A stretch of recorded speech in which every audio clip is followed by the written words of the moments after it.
Hello students, नमस्कार, सत श्री अकाल। स्वागत है आप सभी का आपके पसंदीदा चैनल मैग्नेट ब्रेन्स पर। और मैं अभिषेक अग्रवाल, आपका केमिस्ट्री फैकल्टी, दमदार सेशन के साथ एक और बार हाजिर हूं, जिसमें हम आखिरी टॉपिक, बहुत ही आखिरी टॉपिक डिस्कस कर रहे हैं कोऑर्डिनेशन कंपाउंड का, क्योंकि इसके बाद ये पूरे अंजाम तक अपने पहुंच जाएगा।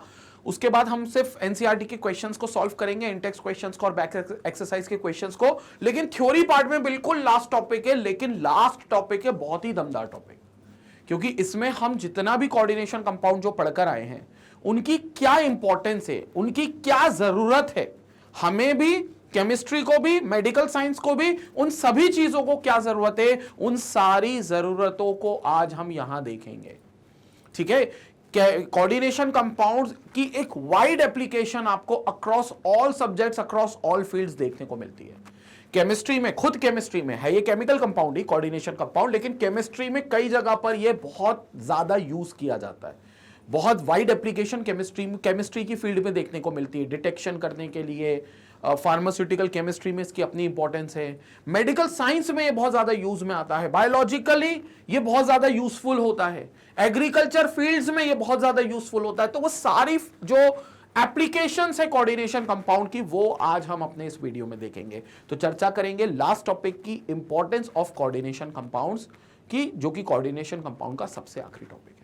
क्लियर हो गया? और जैसा कि आपको पता है कि मैग्नेट ब्रेन्स के यूट्यूब चैनल पर तो आप ये लेक्चर देख रहे हो, लेकिन यही लेक्चर अब आप वेबसाइट पर भी देख सकते हो। magnetbrains.com की वेबसाइट पर आप जाओगे तो बहुत ही स्ट्रक्चर्ड और ऑर्गेनाइज्ड वे के कोर्स में, ऑर्गेनाइज्ड कोर्स में आपको ये लेक्चर मिल जाएगा। आपको कहीं पे भी भटकने की जरूरत नहीं है कि इसके पहले कौन सा टॉपिक पढ़ना है, इसके बाद कौन सा टॉपिक पढ़ना है, क्योंकि सिर्फ वेबसाइट पर आपको जाकर क्लास सब्जेक्ट सेलेक्ट करना है।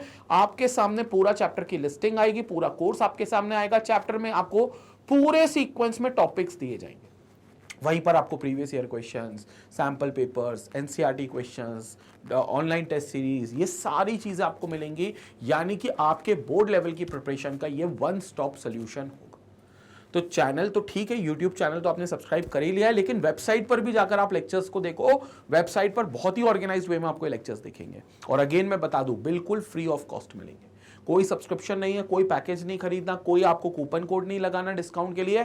100% फ्री एजुकेशन मिलती है मैग्नेट ब्रेन्स के प्लेटफॉर्म पर। ठीक है, तो ये सबसे दमदार चीज है। चले, let's begin with this coordination compounds and let's talk about the importance of coordination compounds. Importance of coordination compounds का यहां पर हम लोग जिक्र करते हैं और देखते हैं। तो सबसे पहले इंपॉर्टेंस क्या है, सबसे पहले यूज कहां है, कहां इसके एप्लीकेशन है, तो केमिस्ट्री की ही से ही शुरुआत करेंगे। क्योंकि केमिकल कंपाउंड है तो हम काहे को दूसरी फील्ड में इसकी एप्लीकेशन देखें, पहले हम अपनी फील्ड में देखेंगे। केमिस्ट्री में इसकी एप्लीकेशन देखेंगे इन क्वालिटेटिव एंड क्वांटिटेटिव एनालिसिस। जो क्वालिटेटिव एंड क्वांटिटेटिव एनालिसिस होता है, पर्टिकुलर एटम्स का, पर्टिकुलर एलिमेंट्स का कहना चाहिए, किसी भी कंपाउंड में, उस डिटेक्शन में ये बहुत ज्यादा यूज में आता है। क्वालिटेटिव एंड क्वांटिटेटिव एनालिसिस किसी भी एलिमेंट का, किसी भी कंपाउंड में जो हम डिटेक्शन करते हैं, उसमें ये बहुत वाइडली यूज में आता है। कैसे? निकल जैसे एक मेटल है, उसको हम डिटेक्ट कर रहे हैं, is detected and estimated as its red dimethyl glyoxide complex. तो निकल को डिटेक्ट करते हैं और उसको एस्टिमेट करते हैं, मतलब क्वालिटी वाइज भी डिटेक्ट करते हैं और क्वांटिटी वाइज भी एस्टिमेट करते हैं, as its red dimethyl glyoxide complex which is a chelate complex. तो इस कॉम्प्लेक्स के थ्रू हम इसको डिटेक्ट करते हैं, which is a red dimethyl glyoxide complex, dimethyl glyoxide complex, जो कि एक चीलेट कॉम्प्लेक्स है। चीलेट कॉम्प्लेक्स मतलब वहां पर एक क्लोज्ड रिंग बनेगा, चीलेटिंग लिगेंड वहां पर मौजूद होगा। जो लिगेंड जो होगा वो मेटल एटम को लोन पेयर डोनेट करते वक्त एक क्लोज्ड रिंग का फॉर्मेशन करेगा, एक साइकिल का फॉर्मेशन करेगा। Magnesium and aluminium are estimated as complexes of 8 hydroxa quinoline oxine, 8 hydroxy quinoline oxine. तो 8 हाइड्रोऑक्सो क्विनोलिन जो होता है वो बेसिकली एक कंपाउंड होता है जिसमें आप डिटेक्ट करते हो, एक कॉम्प्लेक्स होता है जिसमें आप मैग्नीशियम और एल्यूमिनियम को एस्टिमेट करते हो। इसको हम सिंपल ऑक्साइन भी कहते हैं और इसमें आप मैग्नीशियम एल्यूमिनियम को डिटेक्ट करते हो। तो डिफरेंट मेटल्स को डिटेक्ट करने में आप इसको केमिस्ट्री में यूज करते हो। ये पहली एप्लीकेशन है। स्क्रीनशॉट लेंगे एक बार इसका, एक बार स्क्रीनशॉट लेंगे। लेट्स मूव अहेड, अगले पार्ट पर चलते हैं, second part. Okay, the separation of silver ion from mercuric ion. Silver ion को अगर आप सेपरेट करना चाहो मर्क्यूरिक आयन से, In the first group of analysis is based on the fact that while silver chloride is soluble in aqueous ammonia, Hg2Cl2 forms a black insoluble material. तो यहां पर आप इस डिटेक्शन में भी यूज करते हो कि जो सेपरेशन होता है सिल्वर आयंस का मर्क्यूरिक आयन से, सिल्वर आयन और मर्क्यूरिक आयन को अगर आपको डिसोसिएट, अगर आपको सेपरेट करना है, बेसिकली अलग अलग करना है फर्स्ट ग्रुप एनालिसिस में, तो वो इस बात पर बेस्ड रहता है कि सिल्वर क्लोराइड जो है वो सॉल्युबल होता है एक्वस अमोनिया में।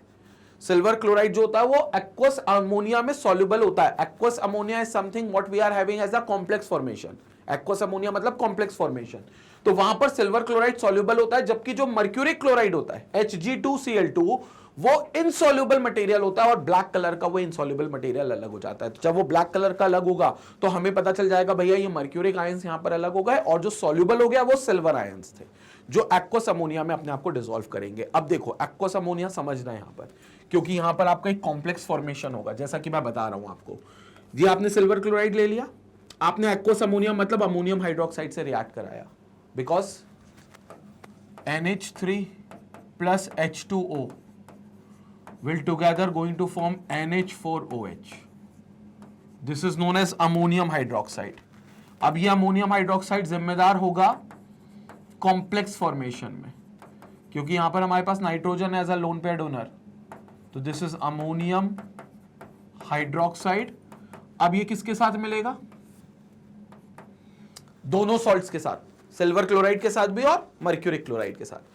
जब सिल्वर क्लोराइड के साथ मिलेगा तो यहां पर ये कॉम्प्लेक्स बनाएगा जो कि सॉल्युबल होगा। बेसिकली ये कॉम्प्लेक्स फॉर्म कर रहा है इसलिए सॉल्युबल हो गया, ये सॉल्युबल हो गया और ये डिसोसिएट नहीं करेगा। देखो Ag और अमाइन है, तो ये जो अमाइन है ये बेसिकली लोन पेयर डोनेट कर रहा है Ag को। Ag is a central metal atom, Ag जो है वो सिल्वर सेंट्रल मेटल एटम है और ये जो अमाइन है ये लोन पेयर डोनेट कर रहा है।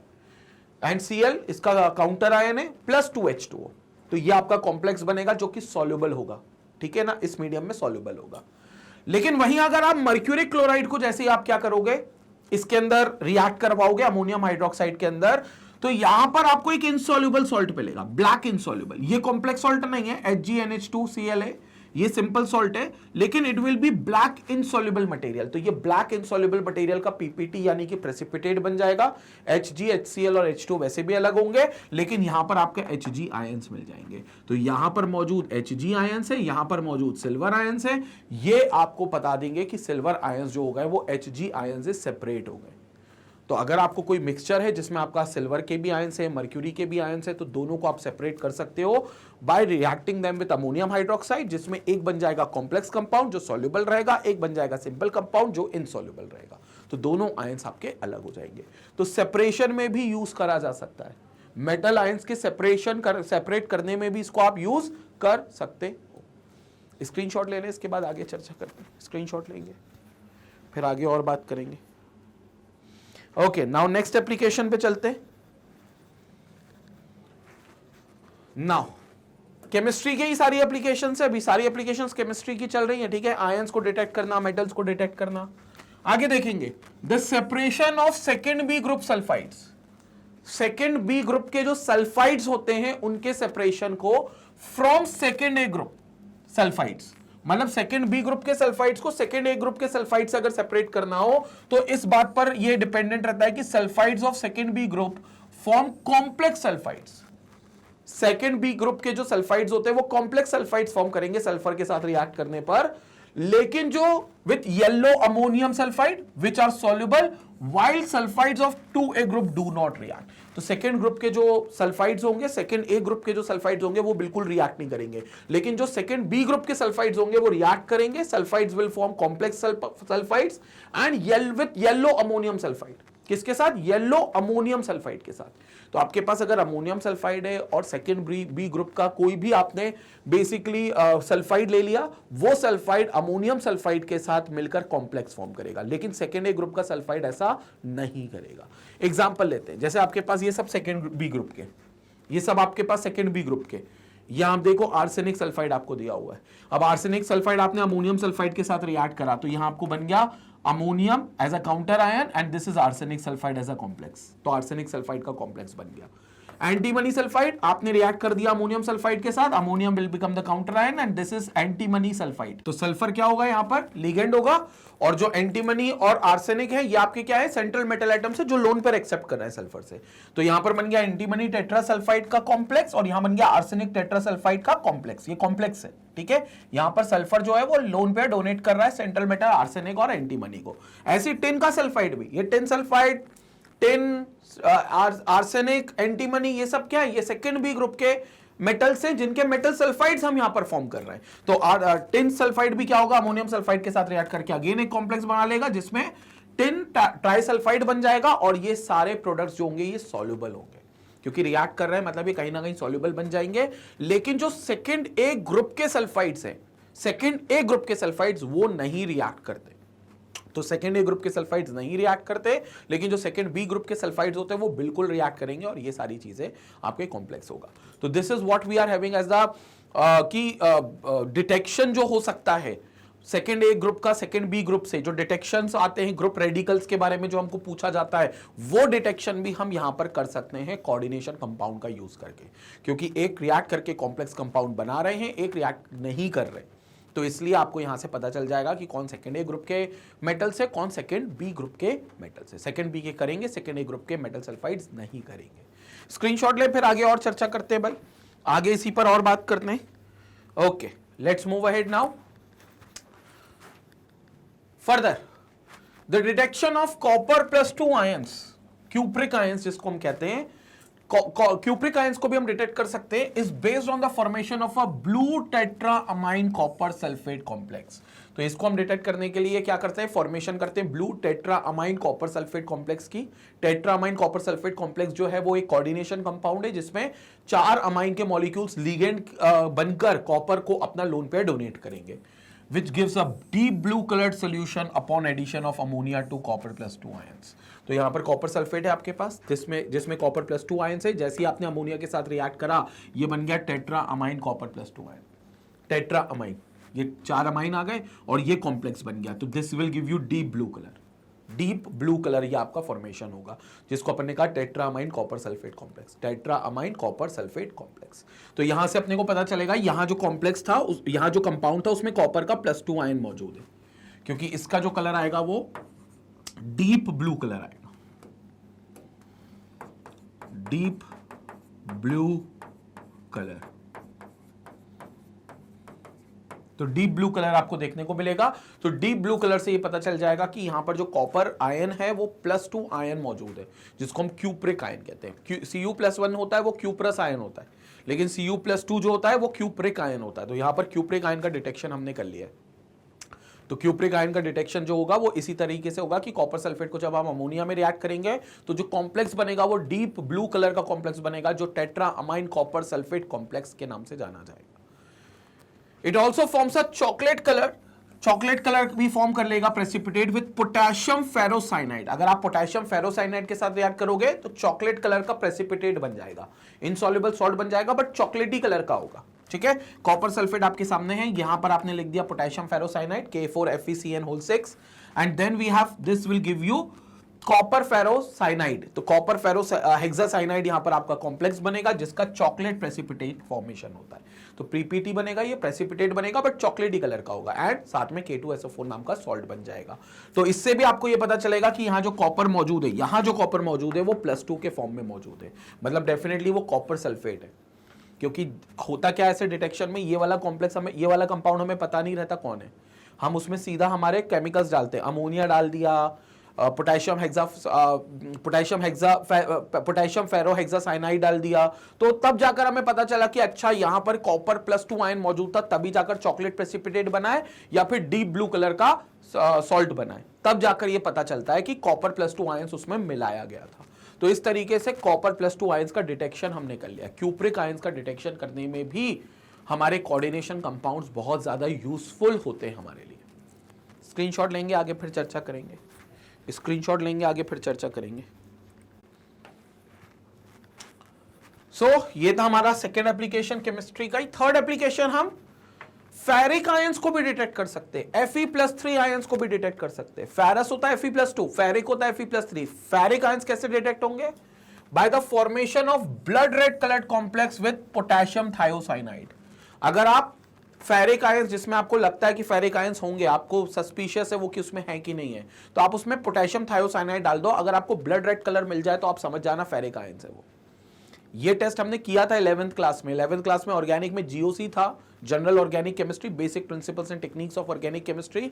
उसमें हमने क्वालिटेटिव एंड क्वांटिटेटिव एनालिसिस किया था एलिमेंट्स का, आयंस का बल्कि कहना चाहिए। तो उसमें भी आप Fe+3 आयंस इसी तरीके से डिटेक्ट करते हो, क्योंकि होता क्या है, जब Fe+3 आयंस युक्त कोई भी मॉलिक्यूल आपके पास है, उसको अगर पोटेशियम थायोसाइनाइड से रिएक्ट कराते हो तो वो ये कॉम्प्लेक्स बना लेता है, फेरिक थायोसाइनाइड।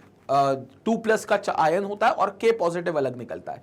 इस कॉम्प्लेक्स का जो कलर होता है वो ब्लड रेड कलर होता है, बिल्कुल ब्लड जैसा रेड होता है ना, वैसे ब्लड रेड कलर होता है, जो ये बताता है, जो ये 100% इंडिकेट करता है कि उसके अंदर फेरिक आयंस मौजूद है। तो फेरिक आयंस का डिटेक्शन इस कॉम्प्लेक्स के फॉर्मेशन से हो जाता है, तो इससे फेरिक आयंस का डिटेक्शन होता है। तो इसमें भी इसका इस्तेमाल होता है। ये बहुत इंपॉर्टेंट है, इसको स्टार बनाकर लिख लो, क्योंकि ये बहुत ज्यादा पूछा जाता है। एक ये पूछा जाता है और एक कॉपर का ये वाला पूछा जाता है, डीप ब्लू वाला। तो भैया इसको भी क्या कर लो, स्टार बनाकर कॉपी। स्क्रीनशॉट ले लें। फेरिक आयंस का डिटेक्शन भी हम लोगों ने यहां पर देख लिया है। चलें, फेरिक आयंस का डिटेक्शन के बाद आगे बढ़ते हैं। सल्फाइड आयंस को अगर आपको डिटेक्ट करना है, even sulphide ions can be detected. कैसे डिटेक्ट होंगे? Sulphide ions is detected by the formation of a violet coloured complex with sodium nitroprusside. Sodium nitroprusside अगर आप लेते हो, this is called as sodium nitroprusside, एक complex है। इसको अगर आप लेते हो तो आप सल्फाइड आयन, जैसे सोडियम सल्फाइड है, अब इसमें सल्फाइड आयन है भी कि नहीं, क्योंकि सोडियम सल्फाइड बोलकर तो दिया नहीं जाएगा, एक पाउडर फॉर्म में सॉल्ट दे देंगे, आपको बोलेंगे बताओ इसमें कौन सा आयन मौजूद है, ऐसे आपको डिटेक्ट करना होता है। तो इसमें अगर सल्फाइड आयन मौजूद है तो इसका पता कैसे लगेगा? जब इसको सोडियम प्रूसाइड टेस्ट करोगे, सोडियम नाइट्रोप्रूसाइड से आप इसको रिएक्ट कराओगे तो ये वॉयलेट कलर का कॉम्प्लेक्स देगा, ये वॉयलेट कलर का एक कोऑर्डिनेशन कॉम्प्लेक्स देगा, कोऑर्डिनेट कंपाउंड देगा। तो जैसे ही आपको वॉयलेट कलर का एक कोऑर्डिनेट कंपाउंड मिले, आप समझ जाना कि वहां पर सल्फाइड आयंस मौजूद थे। Na2S मेटल कोई भी हो सकता है, लेकिन S2- का आयन मौजूद है, सल्फाइड का आयन वहां पर 100% मौजूद है। तो यहां पर इसलिए इसकी वजह से आपको क्या वॉयलेट कलर मिलता है। तो this will give you the violet colour. Clear हो गया? सल्फाइड आयन का ये टेस्ट है। तो कहीं ना कहीं अभी हमने मेटल्स, रेडिकल्स, इन सबको टेस्ट करने के लिए कहीं ना कहीं कोऑर्डिनेशन कंपाउंड्स की एक वाइड एप्लीकेशन देखी है केमिस्ट्री की फील्ड में। केमिस्ट्री की फील्ड में वाइड एप्लीकेशंस हमने देखी है। इवन ईडीटी जो है, ethylene diamine tetra acetate ion, जो बेसिकली एक लिगेंड की तरह काम करता है, it is used in the complexometric determination of several metal ions such as complexometric determination कि कौन से मेटल आयंस कॉम्प्लेक्स कंपाउंड बना सकते हैं, उन मेटल आयंस का डिटेक्शन के लिए हम ईडीटीए का इस्तेमाल करते हैं। और कौन से मेटल आयंस में वो यूज किया जा सकता है? कैल्शियम +2 के आयंस में, जिंक +2, Fe+2, कोबाल्ट +2, निकल +2, ऐसे कई ऐसे आयंस हैं जिनके कॉम्प्लेक्सोमेट्रिक डिटर्मिनेशन में भी आप ईडीटीए को देखते हो, बिकॉज ईडीटीए एक बहुत अच्छा लिगेंड है जो ज्यादातर मेटल आयंस के साथ अपना एक कोऑर्डिनेट कंपाउंड बना लेता है, क्योंकि ईडीटीए लिगेंड के तौर पर लोन पेयर उन मेटल आयंस को देता है, और ये मेटल आयंस क्योंकि चाहते हैं कि इलेक्ट्रॉन पेयर उनके पास आए तो वो इलेक्ट्रॉन पेयर को एक्सेप्ट करें। तो this will give you the complexometric determination of several metal ions.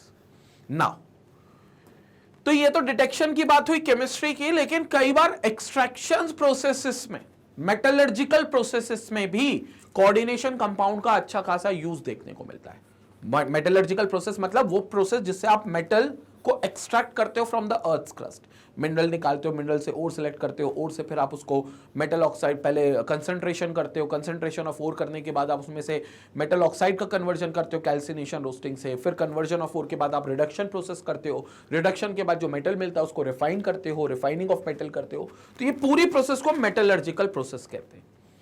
उस मेटलर्जी में भी कई मेटल्स को डिटेक्ट करने में और बकायदा एक्सट्रैक्ट करने में भी आप कोऑर्डिनेशन कंपाउंड का बहुत बड़ी भूमिका मानते हो। कैसे? In the extraction of metals, the formation of complex compound is used in the extraction of some metals. Example, silver and gold are extracted as follows.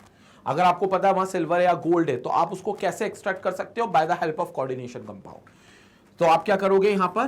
यहां पर पोटेशियम सिल्वर साइनाइड का एक कॉम्प्लेक्स लोगे, basically potassium silver cyanide, complex लोगे cyanide basically, और यहां पर आपके पास हो जाएगा ये जिंक के साथ रिएक्ट कराओगे तो ये पोटेशियम आर्जेंटेट साइनाइड बन जाएगा, डाइसाइनाइड, डाइसाइनो आर्जेंटेट, इसको अगर पूरा नाम इसका बोले तो डाइसाइनो आर्जेंटेट, आर्जेंटेट इसलिए क्योंकि ये एक नेगेटिव एनायन है, और आपने इसको जिंक के साथ रिएक्ट करवा दिया तो जिंक के साथ रिएक्ट करने पर ये क्या करेगा, सिल्वर को रिप्लेस कर देगा, तो जिंक सिल्वर को रिप्लेस कर देगा, जिंक आ जाएगा सिल्वर की जगह और सिल्वर वहां पर आइसोलेट हो जाएगा, तो यहां पर आपका सिल्वर का फॉर्मेशन होगा। ये कॉम्प्लेक्स आपको अर्थ क्रस्ट में मिलेगा, सिल्वर का ये कॉम्प्लेक्स बनेगा, तो बस आपको क्या करना है, जिंक के साथ रिएक्ट कराना है, जिंक सिल्वर को रिप्लेस कर देगा, ये एक नया कॉम्प्लेक्स बनाएगा और सिल्वर हमारा आइसोलेट होकर हमें अलग से मिल जाएगा। तो इस तरीके से सिल्वर के एक्सट्रैक्शन में हमने इसको यूज कर लिया। Second, it is due to the more electropositive nature of zinc as compare to silver. अच्छा, जिंक ने सिल्वर को क्यों रिप्लेस करा, because of its more electropositive nature, तो ये इलेक्ट्रोपॉजिटिव नेचर ज्यादा है इसलिए जिंक ने डिस्प्लेस कर दिया सिल्वर को, और इवन गोल्ड के साथ भी वो यही चीज करता, तो सिल्वर और गोल्ड दोनों हो जाते हैं। Nickel tetracarbonyl complex is used for the extraction and purification of nickel also. Nickel tetracarbonyl का जो फॉर्मेशन है वो बहुत ज्यादा निकल के एक्सट्रैक्शन में मदद करता है। जैसे निकल एसोसिएटेड विद अदर एलिमेंट्स, निकल किसी अदर एलिमेंट्स के साथ है, उसको आप कुछ मत करो, 4 कार्बन मोनोऑक्साइड के मॉलिक्यूल से रिएक्ट करा दो, अब निकल बाकी एलिमेंट्स का साथ छोड़कर निकल टेट्राकार्बोनिल बन जाएगा, जो कि बहुत स्टेबल कॉम्प्लेक्स होता है। निकल टेट्राकार्बोनिल, इसको बहुत ज्यादा हाई टेम्परेचर पे हालांकि हीट करना पड़ेगा क्योंकि बहुत स्टेबल होता है, लेकिन फिर उसमें से निकल और 4 कार्बन मोनोऑक्साइड अलग हो जाएंगे, अल्टीमेटली ये निकल का फॉर्मेशन होगा।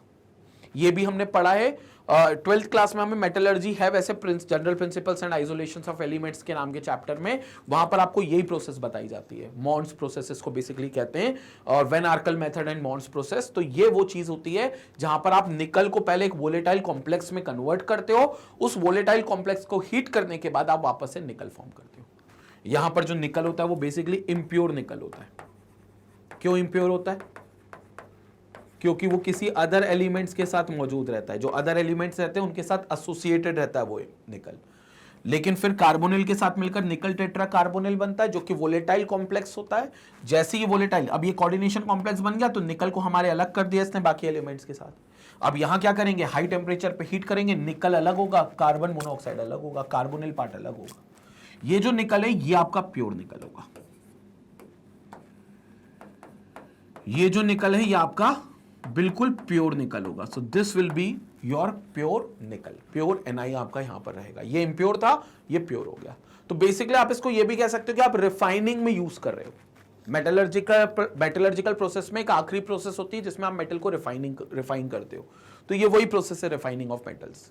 तो आप इसमें क्या करते हो, एक कॉम्प्लेक्स बना लेते हो कार्बोनिल के मदद से, क्योंकि कार्बोनिल के पास क्या रहता है, मेटल से एक अच्छी एफिनिटी होती है। जो कार्बन मोनोऑक्साइड होता है ना CO, उसको वो कार्बोनिल ग्रुप बन जाता है कॉम्प्लेक्स में, तो उसकी मेटल से बहुत अच्छी एफिनिटी होती है। क्योंकि अभी हमने पिछले लेक्चर में देखा था बॉन्डिंग इन मेटल कार्बोनिल्स में कि मेटल और कार्बोनिल के कार्बन के बीच में बहुत स्ट्रॉन्ग बॉन्डिंग होती है। मेटल और कार्बोनिल के कार्बन के बीच में बहुत स्ट्रॉन्ग बॉन्डिंग होती है, जिस वजह से ये निकल बहुत आसानी से ये कॉम्प्लेक्स फॉर्म कर लेता है। हालांकि इस कॉम्प्लेक्स को फिर अलग करना थोड़ा सा मुश्किल होता है, लेकिन हम हाई टेम्परेचर पे जब जाएंगे तो ये बिल्कुल अलग होंगे, क्योंकि ये वोलेटाइल सॉल्ट होता है बेसिकली, और निकल इसमें जो निकलता है वो बिल्कुल प्योर फॉर्म में निकलता है। तो निकल बाकी एलिमेंट से अलग हो गया और हमारे प्योर फॉर्म में हमें मिल गया। तो ये एक और मेथड होती है निकल टेट्राकार्बोनिल की मदद से, जिसमें ये कॉम्प्लेक्स कंपाउंड है। तो हम ये बोल सकते हैं हमारे कॉम्प्लेक्स कंपाउंड ने निकल को बाकी एलिमेंट से जुदा करने में मदद करी। क्लियर हो गया? स्क्रीनशॉट ले लें इसका पूरे का पार्ट का। आगे और भी एप्लीकेशन है, धीरे धीरे सारी एप्लीकेशन अपन देखते हुए चल रहे हैं भाई। आगे और भी कई एप्लीकेशन है, लेट्स मूव अहेड नाउ। थोड़ा और आगे बढ़ते हैं हम यहां से। ओके, नाउ ये तो बात हुई थी भैया केमिस्ट्री वर्ल्ड की। ये पूरी तरीके से हमने अपनी केमिस्ट्री की फील्ड में देखा था कि कहां कहां आप कॉम्प्लेक्स कंपाउंड्स को यूज कर सकते हो, कहां कहां कॉम्प्लेक्स कंपाउंड्स को अप्लाई कर सकते हो, किस तरीके से इनका बेहतर इस्तेमाल आप कर सकते हो। लेकिन केमिस्ट्री वर्ल्ड से अब आगे बढ़ते हैं और बायोलॉजिकल वर्ल्ड में जाकर देखते हैं कि क्या कोऑर्डिनेशन कंपाउंड्स के यूजेस हैं। और बहुत ज्यादा यूजेस है, बहुत ज्यादा ये मौजूद रहते हैं। जैसे आपके बॉडी में जो ब्लड है, ब्लड में जो हीमोग्लोबिन है वो आपका एक कॉम्प्लेक्स कंपाउंड है। प्लांट्स में जो हरी पत्तियां में जो क्लोरोफिल है वो एक कॉम्प्लेक्स कंपाउंड है। तो बायोलॉजिकली भी इसकी बहुत ज्यादा इंपॉर्टेंस है। मतलब आपके ब्लड में जो हीमोग्लोबिन की इंपॉर्टेंस है वही इंपॉर्टेंस होती है इसकी और कोऑर्डिनेशन कंपाउंड की बायोलॉजी में। चर्चा करते हैं। In biological world, cyclic ligands impart extra stability to coordinate compounds. जो साइक्लिक लिगेंड्स होते हैं हमें ये पता है कि वो कोऑर्डिनेट कंपाउंड्स को एक एक्स्ट्रा स्टेबिलिटी ऑफर करते हैं. हमेशा हमने इसकी बात करी है. चीलेटिंग इफेक्ट इसको कह सकते हो, मैक्रोसाइक्लिक इफेक्ट जिसको अभी हमने पढ़ा था तो मैक्रोसाइक्लिक इफेक्ट कह सकते हो. वो सारे इफेक्ट्स जो होते हैं, चीलेटिंग इफेक्ट, मैक्रोसाइक्लिक इफेक्ट, ये एक्स्ट्रा स्टेबिलिटी प्रोवाइड करते हैं कोऑर्डिनेट कंपाउंड्स को. Thus magnesium in chlorophyll and iron in hemoglobin are stable towards dissociation due to the formation of coordination compounds. इसलिए जो मैग्नीशियम है क्लोरोफिल में और जो आयरन है हीमोग्लोबिन में, जिसकी मैं बात कर रहा हूं, वो उसके आसपास एक चीलेशन बन जाता है, उसके आसपास एक साइकिल बन जाती है. क्यों? क्योंकि मैग्नीशियम को क्लोरोफिल में और जो आयरन है हीमोग्लोबिन में, उसको जो लिगेंड्स लोन पेयर डोनेट कर रहे हैं, वो लिगेंड्स लोन पेयर डोनेट करते वक्त एक साइकिल फॉर्म कर लेते हैं, एक रिंग फॉर्म कर लेते हैं, जिसकी वजह से they becomes very stable towards dissociation as they will going to form coordinate compounds. क्योंकि वो कोऑर्डिनेट कंपाउंड बना लेंगे, क्योंकि लिगेंड से वो लोन पे डोनेट करेंगे, उस दौरान वो साइकिल का फॉर्मेशन भी करेंगे, और जिस वजह से ये बहुत ज्यादा स्टेबल हो जाएंगे. तो हीमोग्लोबिन को आप डिसोसिएट नहीं कर सकते, क्लोरोफिल को आप डिसोसिएट नहीं कर सकते, क्योंकि वहां पर आपको कोऑर्डिनेशन कंपाउंड का फॉर्मेशन मिलेगा. Hemoglobin of the blood gets oxygenated through the binding of dioxygen O2 to the ferrous ions in hemoglobin. तो हीमोग्लोबिन जो है वो ऑक्सीजनेट हो जाता है, क्योंकि जो ऑक्सीजन के आयंस होते हैं वो उसे एज वो खुद लिगेंड की तरह रहते हैं, और जो आयरन रहता है उसको एक सेंट्रल मेटल आयन की तरह वो क्या करते हैं, उसको साइक्लेट कर लेते हैं, मतलब उसके आसपास साइकिल बना लेते हैं और उसको लोन पेयर डोनेट करके कोऑर्डिनेट कंपाउंड फॉर्म कर लेते हैं. तो ये कोऑर्डिनेशन कंपाउंड्स का फॉर्मेशन होता है इसमें, किसमें? आपके क्लोरोफिल में मैग्नीशियम के साथ as a central metal atom, and haemoglobin में आयरन के साथ as a central metal atom. Screenshot ले लो इस पार्ट का, इस पार्ट का भी स्क्रीनशॉट ले लो. Now moving ahead, role of coordination compounds in medicinal chemistry. दवाई में क्या इसका यूज है, मेडिसिनल में क्या इसका मेडिकल साइंस में बहुत ज्यादा यूज है, किस तरीके के डिसीज को ये क्योर करने में कोऑर्डिनेट कंपाउंड्स काम आते हैं, ट्रीटमेंट में काम आते हैं, उनकी चर्चा करेंगे. लेकिन इसमें जो सबसे बड़ी कामयाबी कोऑर्डिनेशन कंपाउंड की ये है कि ये कैंसर के ट्रीटमेंट में इस्तेमाल हो जाता है. कैंसर में एक ट्रीटमेंट में एक स्टेज आती है कीमोथेरेपी, आपने सुना भी होगा, बड़ी पेनफुल प्रोसेस होती है वो. कीमोथेरेपी में सिस्प्लैटिन नाम के कंपाउंड का, कोऑर्डिनेशन कंपाउंड का यूज किया जाता है कैंसर से लड़ने के लिए, कैंसर के ट्रीटमेंट के लिए. तो ये सबसे बड़ी उपलब्धि है मेडिकल साइंस में.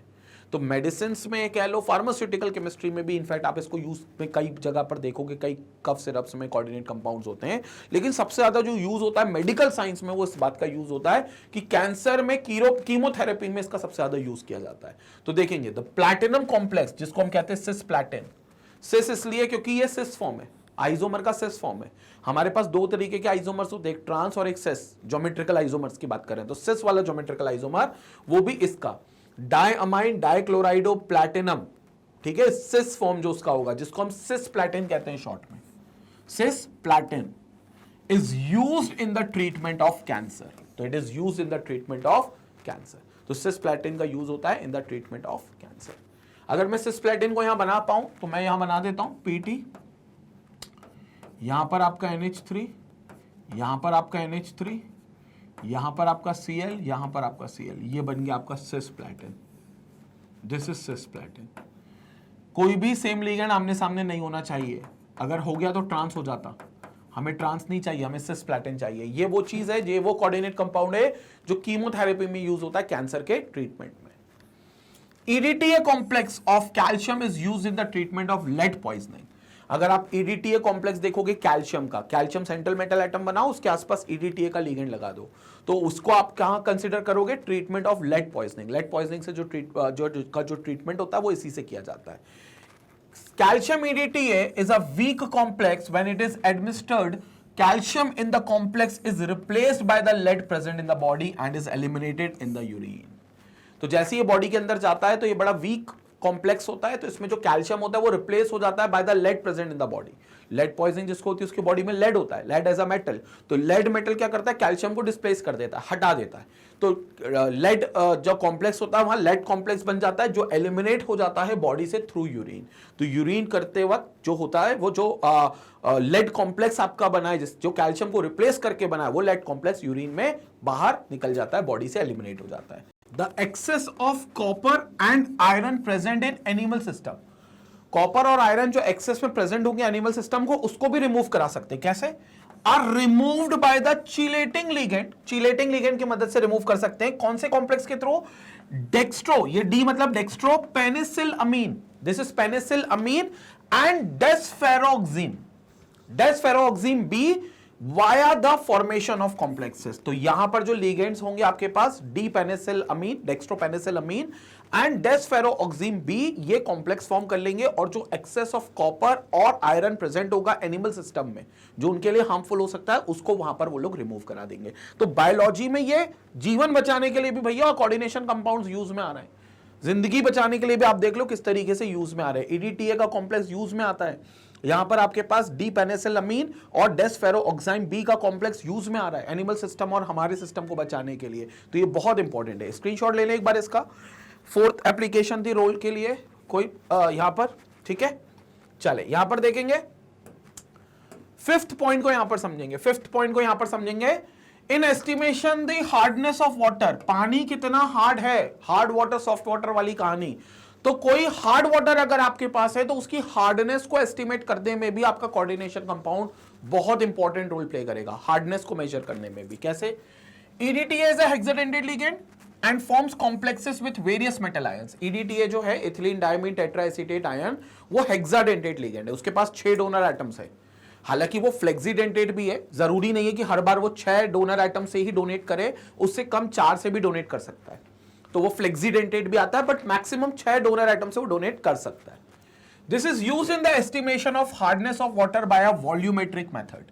तो वॉल्यूमेट्रिक मेथड से आप इस EDTA का यूज करके पानी की जो हार्ड वाटर होता है उसकी हार्डनेस को कैलकुलेट कर सकते हो।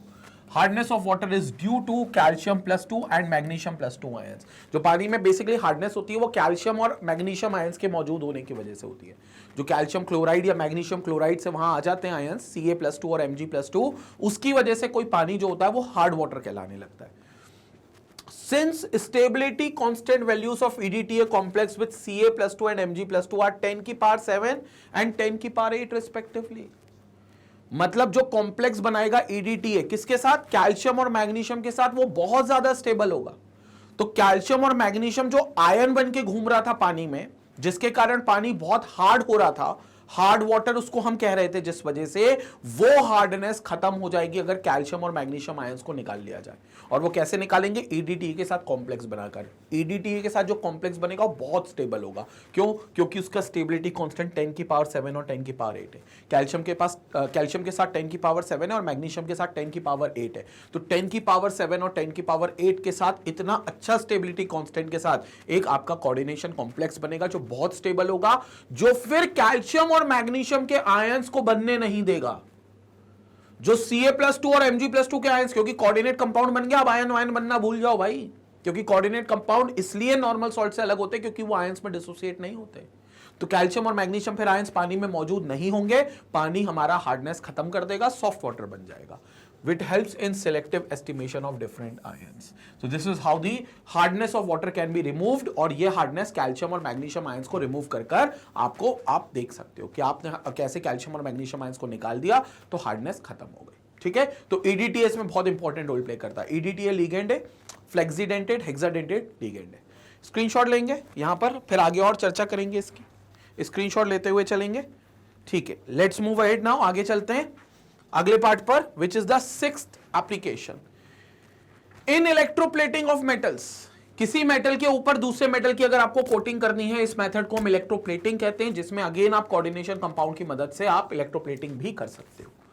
Coordination compounds are used in electroplating industry. Example, gold and silver are electroplated from their coordination compound such as potassium, यहां पर अगेन डाइसाइनो आर्जेंटेट, पोटेशियम डाइसाइनोड आर्जेंटेट आपका यहां पर एक कॉम्प्लेक्स है, या फिर पोटेशियम ऑरेट, पोटेशियम टेट्रासाइनो ऑरेट, पोटेशियम इस काउंटर आयन, टेट्रासाइनो ये लिगेंड है और ऑरेट बन जाएगा। ये ऑरेट क्यों बन रहा है और ये आर्जेंटेट क्यों बन रहा है? क्योंकि ये एनायंस है। इन कॉम्प्लेक्सेस की मदद से आप गोल्ड और सिल्वर की इलेक्ट्रोप्लेटिंग कर सकते हो। तो गोल्ड और silver can be electroplated with the help of these complexes. तो इलेक्ट्रोप्लेटिंग में भी आप इसका बहुत ज्यादा इस्तेमाल करते हो। स्क्रीनशॉट लेंगे तो देखते चल रहे भैया कितनी सारी एप्लीकेशंस है यहां पर कोऑर्डिनेशन कंपाउंड्स की, कितनी ज्यादा वाइड एप्लीकेशंस हैं, कितना ज्यादा वो यूज में आता है हमारा कौन? Coordination compounds. तो ये सबसे अच्छा यूज की बात है, सबसे अच्छी, हर फील्ड में ये यूज हो रहा है, ये सबसे खास बात है इसकी। कैटलिस्ट के तौर पर भी ये यूज होता है, क्योंकि कई रिएक्शंस जिनका रेट ऑफ रिएक्शन को ऑल्टर करना है, जिनकी स्पीड बढ़ानी है, उनमें आप कैटलिस्ट का इस्तेमाल करते हो। और कैटलिस्ट जहां पर कोऑर्डिनेट कंपाउंड्स के भी बनते हैं, तो कोऑर्डिनेशन कंपाउंड कैटलिस्ट बनाने में भी मदद करता है। अ coordination complex of titanium and aluminium is used as a catalyst to convert ethylene and propylene into polythene। ये जो पॉलीमराइजेशन होता है ना, छोटे छोटे मोनोमेरिक यूनिट्स को आप क्लब कर दो, एक साथ मर्ज कर दो और बड़ी यूनिट बना दो, पॉलीमेरिक यूनिट, उसे हम पॉलीमर कहते हैं। जैसे इथिलीन का होता है पॉलीथीन, या पॉलीप्रोपिलीन का होता है पॉलीथीन। तो ये बेसिकली कन्वर्ट करने में यूज होता है। इस दौरान हमें हाई टेम्परेचर तो देना ही पड़ता है, हाई प्रेशर तो देना ही पड़ता है, साथ में हमें कैटलिस्ट का भी इस्तेमाल करना पड़ता है।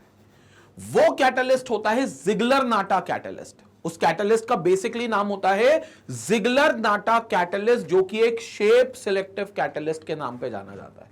जिगलर नाटा कैटलिस्ट किससे बनता है? वो एल्यूमिनियम से मेनली बनता है। एल्यूमिनियम सिलिकेट्स उसमें होते हैं जो अगेन कॉम्प्लेक्स कंपाउंड की मदद से फॉर्म होते हैं।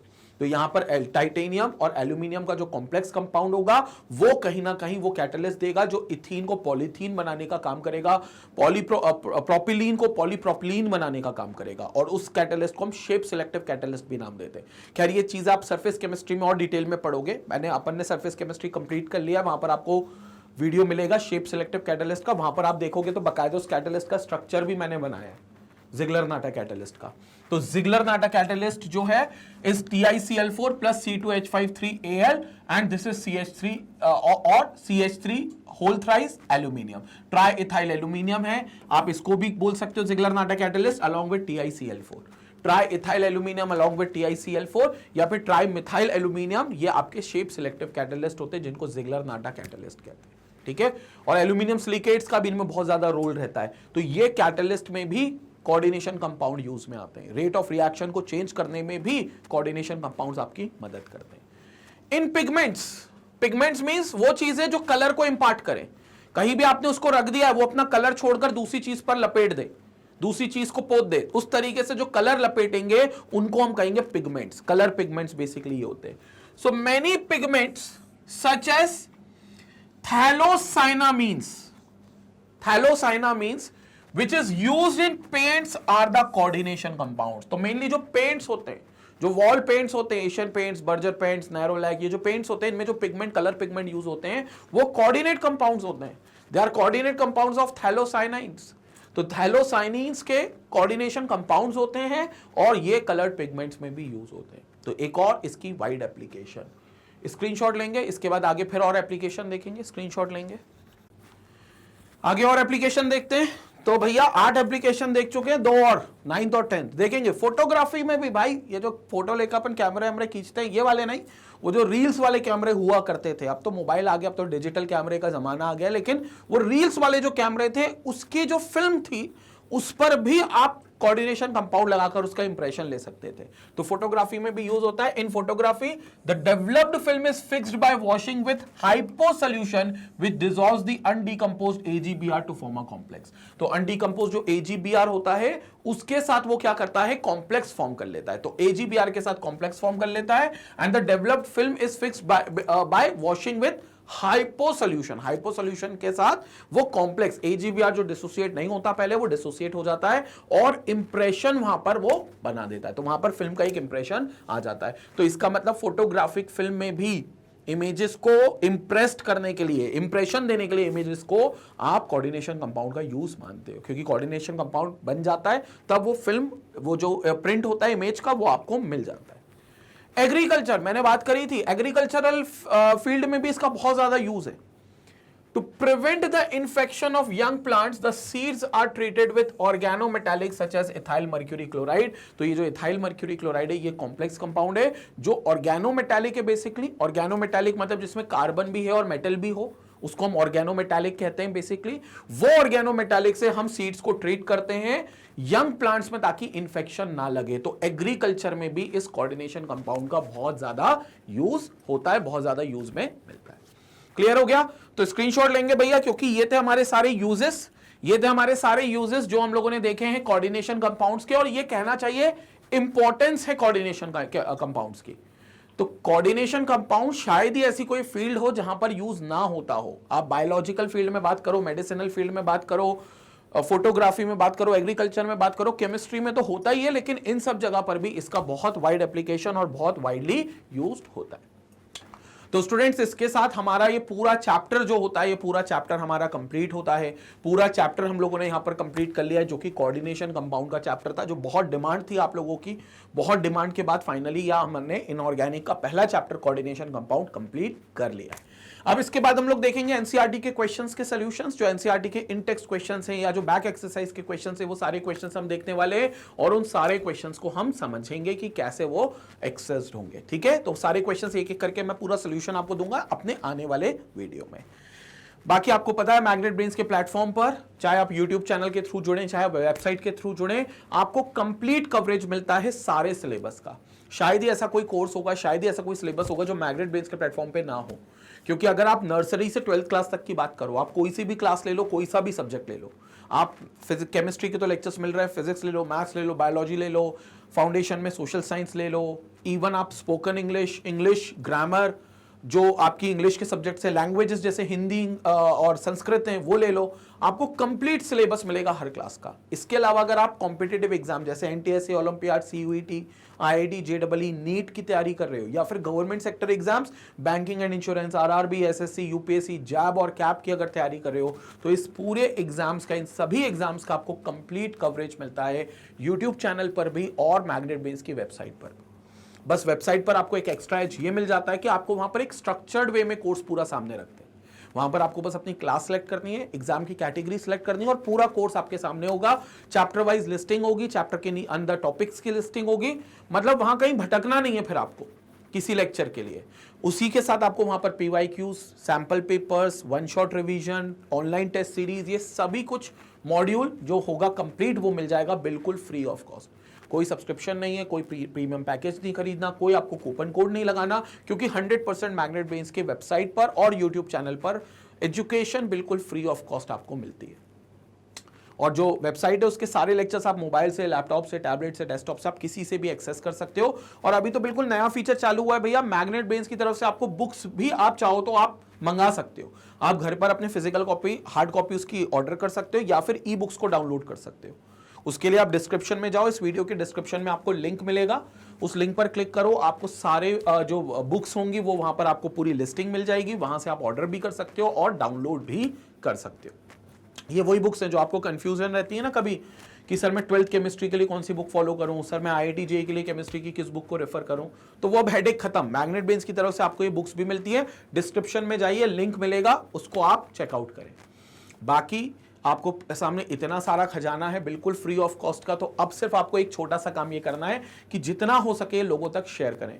जितने भी आपके फ्रेंड सर्कल हो, जो भी आपके रिलेटिव्स हो, जो भी आपने कॉलोनी, सोसाइटी, स्कूल, कोचिंग, जहां पर भी आपने फ्रेंड्स बनाए हो, सबको मैग्नेट ब्रेन्स के चैनल के बारे में बताएं और मैग्नेट ब्रेन्स के बारे में अवेयर करें। जितने व्हाट्सएप ग्रुप, जितने टेलीग्राम चैनल्स बनाए, सब पर जाकर इसका लिंक शेयर करें। इसी तरीके से मैग्नेट ब्रेन्स को अपना प्यार और सपोर्ट देते रहें। Stay tuned, stay connected. Thank you.